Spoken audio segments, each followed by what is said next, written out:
அதற்கு அடுத்தபடியாக இளைஞர்களினுடைய எழுச்சி நாயகன் மரியாதைக்குரிய முன்னாள் மாநில தலைவர் திரு அண்ணாமலை IPS அவர்கள் உங்களுடைய பலத்த கரகோஷத்தோடு தற்பொழுது உரையாற்றுவார்கள்.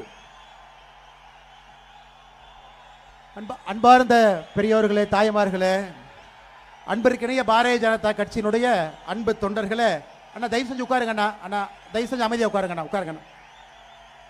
நம்முடைய தென் தமிழகத்தில் 5 பாராளுமன்ற, அண்ணா தயவு செஞ்சு அமைதியாக உட்காருங்கண்ணா. அண்ணா இது ஒரு பூத்து கூட்டம், தயவு செஞ்சு அமைதியாக உட்காருங்க. தென் தமிழகத்தினுடைய 5 பாராளுமன்ற தொகுதியினுடைய பூத்தில் இருக்கக்கூடிய நம்முடைய கடினமாக உழைக்கக்கூடிய அன்பு தலைவர்கள், பூத்தினுடைய பொறுப்பாளர்கள் எல்லோரும் வந்திருக்கின்றீர்கள். உங்கள் அனைவருக்கும் நம்முடைய கட்சியின் சார்பாக மாநில தலைவர் அண்ணன் நயினார் நாகேந்திரன் அவர்கள் சார்பாக வருக வருக என்று நானும் சொல்லிக் கொள்கின்றேன். அன்பு சொந்தங்களே, நம்முடைய உள்துறை அமைச்சர் மரியாதைக்குரிய அமித்ஷா அவர்கள் உங்களை எல்லாம் சந்திக்க வேண்டும். பாரதிய ஜனதா கட்சியினுடைய போராளிகளை, போர்படை தளபதிகள் ஒரு சண்டை என்று வரும் பொழுது அந்த படை தளபதிகள் முன்னாடி இருந்து அந்த சண்டையை நடத்துவார்கள். இன்று பாரதிய ஜனதா கட்சியினுடைய பூத்து தலைவர்கள், பூத்து பொறுப்பாளர்கள் அந்த சண்டையினுடைய முன்புறத்தில் இருக்கக்கூடிய தலைவர்கள்.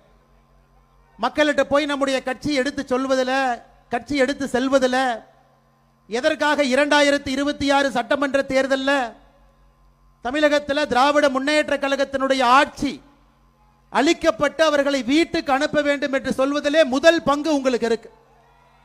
அதனால்தான் மேடையில் இருக்கக்கூடிய நம்முடைய அன்பு தலைவர்கள் எல்லோரும் இணைந்து நம்முடைய மாநில தலைவர் அன்புக்குரிய அண்ணன் நயினார் நாகேந்திரன் அவர்கள் தமிழ்நாடு முழுவதுமே 7 இடங்கள்ல இது முதல் இடமாக பூத்து பொறுப்பாளர்களை மட்டும் சந்தித்து நேரடியாக பேச வேண்டும் என்பதற்காக நம்முடைய உள்துறை அமைச்சர் திரு அமித்ஷாஜி அவர்களை இங்கே அழைத்து வந்திருக்கின்றோம்.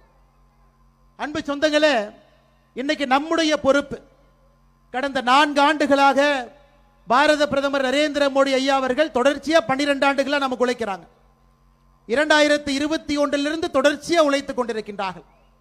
ஆனால் அடுத்த 8 மாத காலம் பாரத பிரதமர் நரேந்திர மோடி அவர்களுக்காக, நம்முடைய கட்சிக்காக உழைக்க வேண்டிய பொறுப்பு இந்த அரங்கத்தில் இருக்கக்கூடிய உங்க ஒருத்தருக்கு இருக்கு. இந்த அரங்கத்தில் இருக்கக்கூடிய ஒரு பூத்து தலைவருக்கும், பூத்தில் இருக்கக்கூடிய பொறுப்பாளர்களுக்கும் அடுத்த 8 மாத காலம் கடுமையாக உழைத்து திராவிட முன்னேற்ற கழகத்தினுடைய ஆட்சியை அகற்றிவிட்டு தேசிய ஜனநாயக கூட்டணியுடைய ஆட்சி, இன்று நம்முடைய எதிர்க்கட்சி தலைவராக இருக்கக்கூடிய அண்ணன் எடப்பாடி பழனிசாமி அவர்களை ஆட்சியில் அமர வைக்க வேண்டிய பொறுப்பு தேசிய ஜனநாயக கூட்டணியினுடைய ஒரு தொண்டனுக்கும் இருக்கு. அன்பு சொந்தங்களே, அதை வெற்றிகரமாக நாம் செய்து முடித்து காட்ட வேண்டும். காரணம், மிக கடுமையாக இந்த 4 ஆண்டு காலம் நாம் உழைத்திருக்கின்றோம். பாரதிய ஜனதா கட்சியினுடைய ஒரு தொண்டனுமே திராவிட முன்னேற்ற கழகம் ஆட்சி வந்த பிறகு மக்களுக்கு பாதுகாப்பு அரணாக பாரதிய ஜனதா கட்சி நின்றிருக்கிறது. எத்தனையோ நபர்கள் கைது செய்யப்பட்டு சிறைக்கு சென்றிருக்கின்றோம். மக்களுக்காக போராட்டத்தை நடத்தி இருக்கின்றோம். எத்தனையோ பேர் 14 நாட்கள் 30 நாட்கள் ஜெயிலில் இருந்திருக்கிறீங்க. இந்த 8 மாத காலம் நம்முடைய உழைப்புக்கு ஊதியமாக கடுமையாக நீங்கள் உழைத்து தேசிய ஜனநாயக கூட்டணியை ஆட்சியில் அமர வைக்க வேண்டிய பொறுப்பு நம் எல்லோருக்கும் இருக்கிறது. அதனால் உத்வேகத்தோடு இந்த பொறுப்பை எடுத்துக்கொண்டு நீங்கள் இல்லத்திற்கு செல்ல வேண்டும் என்பதற்காக இந்த மாநாடு நடத்தப்பட்டுக் கொண்டிருக்கிறது. நம்முடைய முதலமைச்சர் ஐயா மு க ஸ்டாலின் அவருக்கு எதை பார்த்தாலும் பயம். ஆர்டிகல் 370 பயம், புதிய கல்விக் கொள்கை பயம், PM ஸ்ரீ பள்ளிக்கூடம் பயம், எதை பார்த்தாலும் பயந்து கொண்டிருக்கக்கூடிய முதலமைச்சராக ஸ்டாலின் அவங்க இருக்கிறாங்க. ஏன் நேற்று லோக்சபாவில் நம்முடைய உள்துறை அமைச்சர் அமித்ஷா அவர்கள் 130 சட்ட திருத்தம், 130வது சட்ட திருத்தத்தை கொண்டு வராங்க. ஊழல் செய்திருக்கக்கூடிய அமைச்சர்கள், முதலமைச்சர்கள் சிறைக்கு செல்லும் பொழுது 31வது நாள் பதவி இருக்காது. அதற்கும் பயம். எதை பார்த்தும் பயந்து இருக்கக்கூடிய முதலமைச்சரை நிரந்தரமாக பயமில்லாம வீட்டுக்கு அனுப்ப வேண்டிய பொறுப்பும் நமக்கு இருக்கிறது. அன்பு சொந்தங்களே, மக்கள்கிட்ட பூத் அளவில் ஒரு பக்கம் பாரத பிரதமர் நரேந்திர மோடி அவருடைய ஆற்றல் மிகுந்த ஆட்சி. இன்னைக்கு யோசிச்சு பாருங்க, தமிழர்களுக்கு எவ்வளவு பெருமை, தொடர்ச்சியாக தமிழ் மக்களுக்கு எவ்வளவு பெருமைகளை கொடுத்து கொண்டிருக்கின்றார்கள். பாராளுமன்றத்தில் செங்கோல் ஆரம்பித்து தொடர்ச்சியா பேசலாம். திருக்குறளை உலகம் முழுவதும் எடுத்து சொல்வதிலிருந்து கடைசியாக சில நாட்களுக்கு முன்பு மண்ணின் மைந்தர்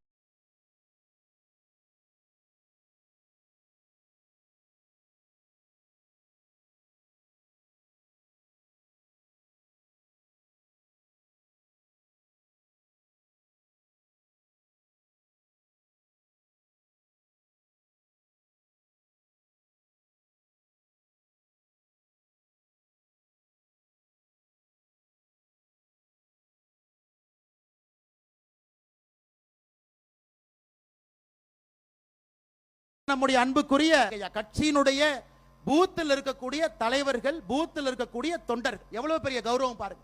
உள்துறை அமைச்சர் பூத் அளவில் பணி செய்யக்கூடிய, பூத்தில் இருக்கக்கூடிய உள்துறை அமைச்சர் பூத் அளவில் பணி செய்யக்கூடிய தொண்டர்களை பார்த்து பேசுவதற்காக வந்திருக்கின்றார்கள். எந்த கட்சியில் இது நடக்குங்க?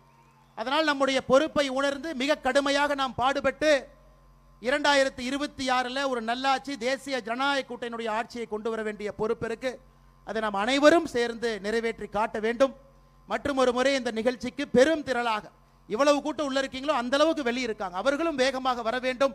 வருவதற்கான வசதியை கொஞ்சம் ஏற்படுத்தி கொடுங்க. உள்ள வந்துகிட்டு இருக்காங்க. மிகச் சிறப்பாக நடக்கக்கூடிய அந்த பூத் மாநாடு முதல் மாநாடாக திருநெல்வேலியில வெற்றி மாநாடாக ஆரம்பித்து தமிழகம் முழுவதும் இன்னும் 6 மாநாடு.